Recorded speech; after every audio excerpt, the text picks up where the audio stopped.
హైడ్రాపై high court విచారణ చేపట్టింది. Court విచారణకు హైడ్రా కమిషనర్ రంగనాథ్ వర్చువల్ గా హాజరయ్యారు. కోర్టులో అమీన్పూర్ తహసీల్దార్ హాజరై వివరణను ఇచ్చారు. శని ఆదివారాలు సూర్యాస్తమయం తరువాత చట్ట ప్రకారం కూల్చివేతలు ఎందుకు చేపడుతున్నారని ప్రశ్నించింది హైకోర్టు. అయితే ఖాళీ చేయనంత మాత్రాన అత్యవసరంగా ఇల్లు కూల్చవలసిన అవసరం అసలు ఏమొచ్చిందని కోర్టు ప్రశ్నించింది. ఇల్లు కూల్చే ముందు యజమానికి చివరి అవకాశం ఏమైనా ఇస్తున్నారా అని కూడా కోర్టు ప్రశ్నించింది.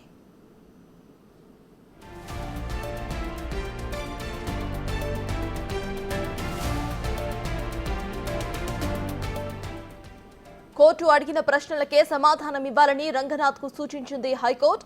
అక్రమ నిర్మాణాల కూల్చివేతలకు యంత్రాలు, సిబ్బందిని ఇవ్వాలని కోరడంతో ప్రొవైడ్ చేస్తామని రంగనాథ్ సమాధానం ఇవ్వగా, చైర్మన్ కూల్చివేతలకు చార్మినార్ కూల్చివేతలకు తహసీల్దార్ యంత్రాలు, ఇక సిబ్బంది అడిగితే ఇస్తారా అని హైకోర్టు ప్రశ్నించింది.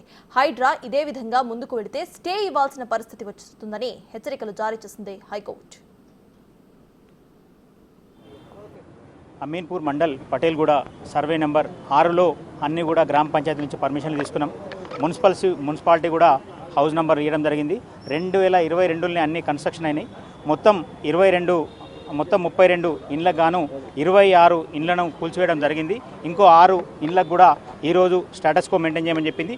మొత్తం 32 ఇండ్లకు కూడా స్టేటస్ కో ఇదే కోర్టు మంజూరు చేయడం జరిగింది. స్టేటస్ కో ఉన్నా కూడా కంటెంప్ట్ అయినా పర్లేదని చెప్పి 20 తారీఖు నాడు నోటీస్ పెట్టి అది 21 నాడు సాయంత్రం 6:30కు 7 గంటలకు మాకు ఇచ్చి 22 నాడు ఆదివారం ఉదయం 7 గంటలకే మొత్తం 26 ఇండ్లను మొత్తం పూర్తిగా కూల్చివేయడం జరిగింది. 6 ఇండ్లున్నాయి. 6 ఇండ్లకు కూడా ఈరోజు స్టే మంజూరు చేయడం కలిగింది. ఇది టోటల్గా ఈరోజు కోర్టు వ్యాఖ్యానించింది ఏంటంటే, మీరు ఆదివారం నాడు ఎట్లా కూర్చుతారు? ముగ్గురు జడ్జిల ధర్మాసనం కూడా క్లియర్గా చెప్పింది ఆదివారం కూల్చొద్దని. సుప్రీంకోర్టు జడ్జిమెంట్ కూడా ఉన్నది ఆదివారం కూల్చొద్దని. మీరు 48 గంటలు కూడా మీరు 20 తారీఖు నాడే మీరు నోటీస్ ఇస్తే 48 గంటలు ఎప్పటికవుతుంది? ఆదివారం సాయంత్రానికి అవుతుంది. కానీ ఆదివారం పొద్దున వచ్చి కూర్చుండ్రు. ఆదివారం పొద్దున కూడా ఉదయం నుంచి రాత్రి 1 గంటల దాకా కూడా కూల్చడం జరిగింది.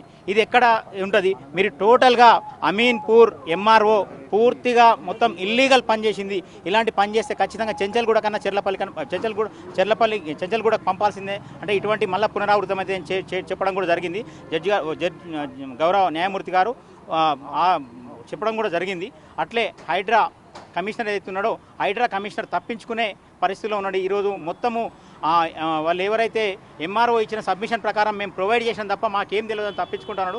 కానీ హైడ్రా కమిషనర్ గారు కూడా బిల్డర్స్తోని అక్కడ ఉన్న ఇళ్లతో కూడా మీటింగ్లు పెట్టడం జరిగింది. 2-3 సార్లు మీటింగ్ పెట్టడం జరిగింది. అవన్నీ కూడా కోర్టు దృష్టికి 15 తారీఖు నాడు తీసుకొస్తాం ఖచ్చితంగా. వాళ్ళు ఇంతవరకు కూడా నిజంగానే గవర్నమెంట్ సర్వే నెంబర్లో ఉంటే 12లో కానీ పటేల్గూడలో లేకపోతే 208 ఐలాపూర్లో ఉంటే కూడా గవర్నమెంట్ ల్యాండ్లో ఉంటే ఆ గవర్నమెంట్ ల్యాండ్ ఇంతవరకు ఎందుకు సర్వే చేయలేదు? ఎందుకు సర్వే కండక్ట్ చేయలేదు? మాకు ఎందుకు నోటీస్ ఇవ్వలేదు? నిజంగానే సర్వే ఉంటే వాళ్ళు సర్వే చేస్తే నోటీసులు ఇవ్వాలి. ఆ నోటీసులు ఇచ్చినా అంటే ఇవ్వలేదని చెప్పింది. ఏది లేదు. ఓకే, కేవలం ఆమె ప్రెస్టేజ్ కోసము కేవలం మరి ఏం జరిగిందో తెలియదు. కానీ 48 గంటలు కూడా నోటీస్ ఇచ్చా. నోటీసును కూడా ఇలా తుంగల దొక్కేసి ఇలా మొత్తం డెమాలిషన్ చేయడం జరిగింది. మొత్తం మేము వీళ్ళ మీద వదిలిపెట్టి ప్రసక్తే లేదు. ఎవరైతే ఆఫీసర్లు అధికారులు ఎవరైతే ఇందులో పాల్గొన్నారో అందరినీ కూడా పర్సనల్గా వాళ్ళ పేర్లు పెట్టి డ్యామేజెస్ కూడా ఫైల్ చేసాం. కంటెంప్ట్ అండ్ డ్యామేజెస్ కూడా ఒక్కొక్క ఇల్లుకు 3 కోట్ల రూపాయల నష్టం జరిగింది. ఆ 3 కోట్లను మొత్తం 32 విల్లాలకు ఎంతైతే ఇప్పుడు 26 అయితే మొత్తం కులగొట్టిండో ఆ 26 విల్లాలకు కూడా ఇమీడియట్లీ చేస్తున్నాం. ఇలా రేపు ఫైల్ చేస్తున్నాం. అవిటికి కూడా ఖచ్చితంగా వీళ్ళని బాధ్యులను చేసి వీళ్ళ దగ్గరికి వెళ్ళి వీళ్ళ జీతాల్లోకి వెళ్ళి రికవర్ చేయాలని కూడా మేము కోర్టును ఆశ్రయిస్తాం ఖచ్చితంగా. ఎందుకంటే నిజంగానే జడ్జి గారు ఒక మాట చెప్పిండు. ఒక సాఫ్ట్వేర్ ఇంజనీర్ అమెరికాలో ఎక్కడో ఉంటాడు, లింక్ డాక్యుమెంట్ చూసుకుంటాడు, పేపర్లు చూసుకుంటాడు, సబ్రీ సార్ దగ్గర సేల్ డేట్ చూసుకుంటాడు, గ్రామ పంచాయతీ పర్మిషన్ చూసుకుంటాడు, మున్సిపాలిటీ పర్మిషన్ చూసుకుంటాడు. ఏంటంటే ఫస్ట్ పాయింట్ ఏంటంటే వాళ్ళు చేసింది ఇల్లీగల్ యాక్ట్. సాటర్డే రోజు 6:30కి సర్వ్ చేశారు నోటీసు. సాటర్డే 6:30 PM సర్వ్ చేసి వితిన్ 13 అవర్స్లో they are demolished on Sunday 7:30. That as per Supreme Court, as per this honourable court judgement, the Sunday రోజు ఎలాంటి డెమాలిషన్ చేయొద్దు, ఇల్లీగల్. అది ఫుల్ బెంచ్ జడ్జ్మెంట్ ఉన్నది దాని మీద. రంగనాథ్ ఏం చెప్తున్నారంటే జస్ట్ వీఆర్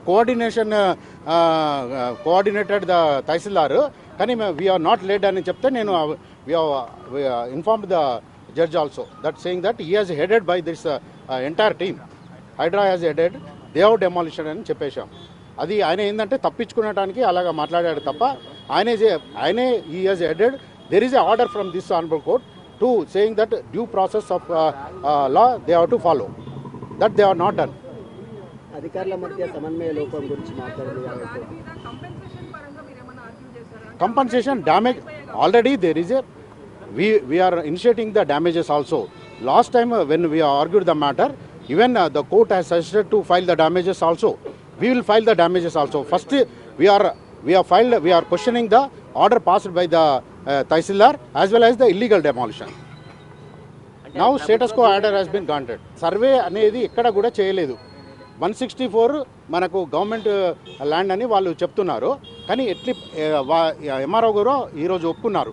ఏంది we are not served, we are not, ఆ notice was not given to them and we are conducted the survey on 1/4/2024 అని చెప్పారు. కానీ 2/3/2024 నాడే డెమాలిషన్ చేశారు వితౌట్ ఐడెంటిఫికేషన్.